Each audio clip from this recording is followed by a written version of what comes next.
A Asociación Empresarial Galega de Centros Especiais de Empregos sen ánimo de lucro, Cegasal, vén de concederlle un premio ao Concello de Rianxo pola súa contribución e apoio á inserción laboral das persoas con algún tipo de discapacidade.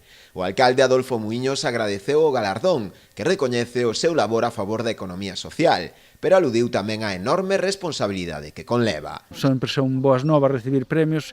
Non sei se chamarlle unha boa nova o que é unha grandísima responsabilidade, porque para min non é un premio que de alguma maneira sexa un punto final, senón que nos obríganos a seguir afondando nesa idea. Pois un punto é seguido dun traballo que hai que seguir facendo non só no Concello de Rianxo, senón en todas as administracións para favorecer a presenza masiva e a introducción nos mercados de traballo das persoas con discapacidade. Eu creo que é algo que ten que ser, é a normalidade dos tempos, favorecer a presenza destes sectores diferentes, pero que poden perfectamente resolver e facer un traballo absolutamente normalizado en calquera administración.